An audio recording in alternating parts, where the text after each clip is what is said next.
खूप प्राचीन काळापासून जेव्हा घड्याळ नव्हती आणि कॅलेंडर नव्हते तेव्हापासून आकाशाकडे पाहून वेळ ओळखायचा. सूर्याची चाल, चंद्राचे रूप, वाऱ्याची दिशा आणि जमिनीचा रंग यावरून ऋतू बदलत असल्याची जाणीव होत असे. असाच एका काळात भारतभूमीवर मकर संक्रांती हा दिवस केवळ सण नव्हता तर जीवनाला दिशा देणारा एक पवित्र क्षण मानला जायचा. दक्षिणेकडून उत्तरेकडे सूर्याचा प्रवास सुरू होतो त्या दिवसाला उत्तरायण म्हणतात. अंधार कमी होऊ लागतो, दिवस मोठे होतात आणि निसर्ग जणू माणसाला सांगतो, आता उठ, आता पुढे चल. हा संदेश घेऊन मकर संक्रांती प्रत्येक घराच्या उंबरठ्यावरती येते. सूर्यनगरीपासून दूर डोंगरागावाच्या सावलीत वसलेले एक गाव होते, सूर्यपूर.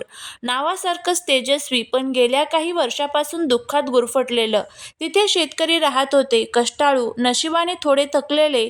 सूर्यपूरमध्ये मकर संक्रांती मोठ्या श्रद्धेने साजरी केली जायची, कारण तिथे सूर्यदेवाला केवळ देव नाही तर अन्नदाता मानलं जायचं. त्या गावात हरिभाऊ देशमुख नावाचे एक वयस्कर शेतकरी राहत होते. त्यांच्या कपाळावर कायम सूर्याच्या उन्हाची रेषा उमटलेली. डोळ्यात अनुभवांची खोली आणि मनात एक न संपणारी श्रद्धा होती. सूर्यदेव रुसले तर सगळं रुसतं, हे वाक्य ते नेहमी म्हणायचे. हरिभाऊच्या घरात त्यांची पत्नी शांताबाई, मुलगा विठ्ठल, सून सावित्री आणि नात राधिका राहत होती. राधिकेसाठी मकर संक्रांती म्हणजे पतंग, तिळगुळ आणि आजीची गोष्ट. पण यावर्षी घरात आनंद कमी आणि काळजी जास्त होती, कारण गेली 2 पिकं फसली होती आणि विठ्ठल त्यांच्या मनात अपयशाचे थोडे ओझे वाढत चाललं होतं. मकर संक्रांतीच्या आदल्या रात्री शांताबाई तीळ भाजत होत्या. तव्यावर उडणारे तीळ त्यांच्या आयुष्यातल्या आठवणींसारखे होते, कधी तिखट, कधी गोड. त्यातून हळूच म्हणाल्या, तीळ म्हणजे एकमेकांना चिकटून, जसे माणसाने या दिवशी जोडलं जातं. हरिभाऊ अंगणात बसून आकाशाकडे पाहत होते. चंद्र हलकेच गडआड जात होते आणि त्यांनी हळू आवाजात राधिकेला जवळ बोलावलं, राधे, तुला संक्रांती हा माहीत आहे का? माहीत आहे का? राधिका मान हलवून म्हणाली, तिळगुळ घ्यायला ना? हरिभाऊ हसले, नाही बाळा, तिळगुळ हे फक्त निमित्त आहे. खरा सण आहे मन गोड करण्याचा. त्यांनी सांगायला सुरुवात केली, खूप पूर्वी सूर्यदेव दक्षिणायनात होते. अंधार, थंडी आणि निराशा जास्त होती. तेव्हा देवांनी प्रार्थना केली. सूर्यदेवांनी उत्तरायणाचा मार्ग धरला. तो क्षण म्हणजे मकर संक्रांती, जिथे प्रकाश अंधारावर विजय मिळवतो. राधिकेच्या डोळ्यात कुतूहल वाढलं. मग आजोबा, सूर्यदेव आपल्यासाठी काय घेऊन येतात? हरिभाऊ गंभीर झाले, आज सूर्यदेव माणसाची परीक्षा घेतात. आपण कटुता सोडली का? अहंकार सोडला का? गोड बोलायला शिकलो का? त्या रात्री सूर्यपूर गाव झोपलं, पण मकर संक्रांतीचा पहिला प्रकाश काहीतरी बदल घडवणार होता. कारण या वर्षी ही संक्रांत केवळ सण नव्हती, ती एक मोठ्या परिवर्तनाची सुरुवात होती. मकर संक्रांतीची पहाट सूर्यपूर गावात हळूच उतरली. आकाशात गुलाबी केशरी रंग. थंडी अजून थोडी होती, पण त्या थंडीत एक वेगळीच पवित्रता जाणवत होती. गावातल्या प्रत्येक घरातून लवकर उठण्याची लगबग सुरू झाली. अंगणात पाणी शिंपडून स्वच्छता केली जात होती. दारात रांगोळ्या काढल्या जात होत्या आणि घराघरात तिळाचा गोड वास दरवळत होता. शांताबाई पहाटेच उठल्या. त्यांनी तांब्यात पाणी घेतलं, त्यात हळदी, कुंकू आणि तीळ टाकले. आज सूर्यदेवाचं मुख पाहूनच दिवस सुरू करायचा, असं म्हणत त्यांनी देवघरात दिवा लावला. सावित्री, सुनबाई स्वयंपाकघरात तिळगुळाचे लाडू वळत होत्या. प्रत्येक लाडूत जणू त्यांच्या मनातील एक प्रार्थना गुंडाळलेली होती. घरात पुन्हा सुख, समाधान आणि भरभराट यावी. हरिभाऊ अंगणात उभे राहून पूर्वेकडे पाहत होते. सूर्याची पहिली किरणं डोंगराआडून डोकावू लागली. तसंच त्यांनी हात जोडले, हे सूर्यनारायणा, ते हळूच म्हणाले, यावर्षी आमच्या मनातला अंधार दूर कर. विठ्ठल मात्र शांत होता. गेल्या अपयशाने त्यांचं मन खचलं होतं. पीक फसलं, कर्ज वाढलं आणि आत्मविश्वास कमी झाला होता. मकर संक्रांतीचा सण अजूनही त्यांच्या मनात आनंद नव्हता. तो अंगणात बसून जमिनीकडे पाहत राहिला. त्यांच्या मनात एक प्रश्न घोळत होता, मेहनत करूनही यश का मिळत नाही? राधिका मात्र उत्साहात होती. नवीन कपडे घालून ती आजीच्या मागे मागे फिरत होती. आजी, तिळगुळ कधी देणार? शांताबाई हसून म्हणाल्या, सूर्यदेवाचे पूजन झाल्यावर. आधी मन गोड करायचं आणि मग तोंड. मनातली सगळी मंडळी नदीकाठी जमू लागली. मग मकर संक्रांतीला सूर्यपूजनासाठी नदी स्नानाला जाण्याची जुनी परंपरा होती. थंड पाण्यात उतरताना लोकांच्या चेहऱ्यावर श्रद्धा होती. हरिभाऊंनी विठ्ठल खांद्यावर हात जोडला. आज फक्त शरीर नाही, मनही शुद्ध कर, हे ते म्हणाले. नदीकाठी सूर्य उगवला. पाण्यावर त्यांचं प्रतिबिंब चमकू लागलं. स्त्रियांनी सूर्याला अर्घ्य दिलं. पुरुषांनी डोळे मिटून प्रार्थना केली. त्या क्षणी सगळ्यांना जाणवलं, सूर्य फक्त आकाशात नाही तर आपल्या आतही आहे.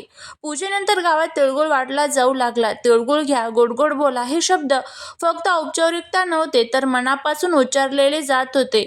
जुने वाद, कटुता, गैरसमज सगळं त्या गोड शब्दात विरघळलेलं होतं.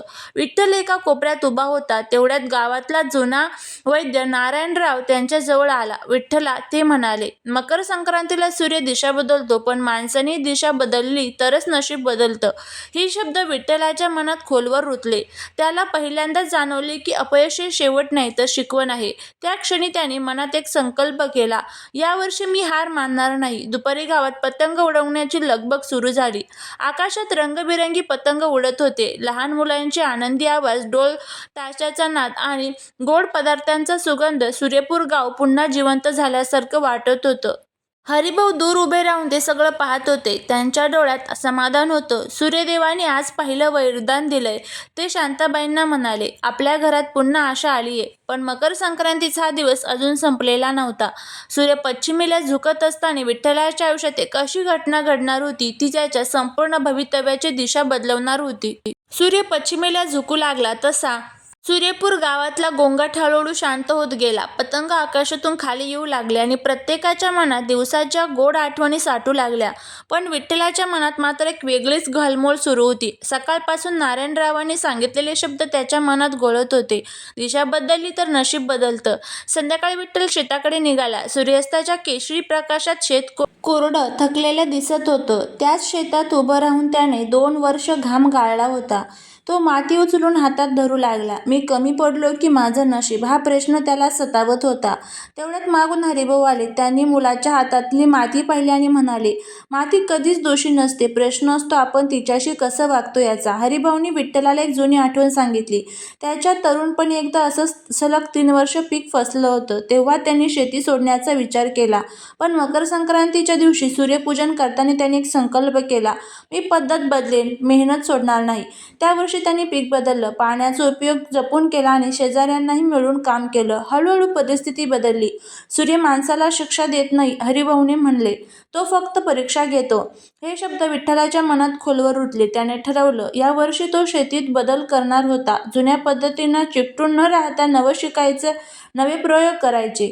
त्याच रात्री गावात एक बैठक झाली. कृषी अधिकाऱ्यांनी पाणी व्यवस्थापन, मिश्र पीक आणि कमी खर्चात जास्त उत्पन्न याबद्दल माहिती दिली. इतके शेतकरी साशक होते, पण विठ्ठल पुढे आला. मी हे करू पाहणार आहे, ते ठामपणा म्हणाला. हरिभाऊच्या डोळ्यात अभिमान वाटला. शांताबाई आणि सावित्रीला पहिल्यांदा विठ्ठलाच्या चेहऱ्यावर आत्मविश्वास दिसला. राधिकेने आजीचा हात धरून कुजबुजली, आजी, बाबा बदललेत ना? शांताबाई हसून म्हणाल्या, नाही ग बाबा नाही, त्यांचं मन बदललंय. काही दिवसात विठ्ठलाने शेतीची तयारी सुरू केली. जमिनीचा मशागत, पाण्याचं नियोजन आणि नवीन बी बियाण्यांची निवड सगळं तो काळजीपूर्वक करत होता. काम कठीण होतं, पण त्याच्या मनात मात्र आता तक्रार नव्हती, फक्त प्रयत्न होता. एक सकाळी मकर संक्रांतीनंतर काही आठवड्यांनी हरिभाऊ शेतात गेले. कोवळ्या रोपांनी माती फोडून डोकं वर काढलं होतं. सूर्यकिरण त्या हिरवळीवर पडत होते. सूर्यदेवाने उत्तर दिलं. हरिभाऊ पुटपुटले. विठ्ठल शेजारी उभा राहून ते दृश्य पाहत होता. त्याच्या डोळ्यात समाधान होतं. त्याला जाणवलं, संकल्प, श्रम आणि सकारात्मक विचार हे संक्रांतीचं खरं धन आहे. त्या वर्षी पीक भरघोस आलं. कर्ज हळूहळू फिटू लागलं. घरात पुन्हा हसू परतलं. पण त्याहून महत्त्वाचं म्हणजे विठ्ठलाची हार मानायची सवय सोडली. पुढच्या मकर संक्रांतीला सूर्यपूर गावात हरिभाऊने सगळ्यांना एकच संदेश दिला, तिळगुळ गोड असतो, पण त्याहून गोड असतं आत्मविश्वास. सूर्य दिशा बदलतो आणि माणूस विचार बदलतो, तेव्हाच खरं उतरानं सुरू होतं. अशी ही मकर संक्रांतीची कथा जर तुम्हाला आवडली असेल तर नक्की चॅनलला लाईक करून कमेंटमध्ये जय ओम सूर्यदेवाय नमः लिहायला विसरू नका. श्री स्वामी समर्थ.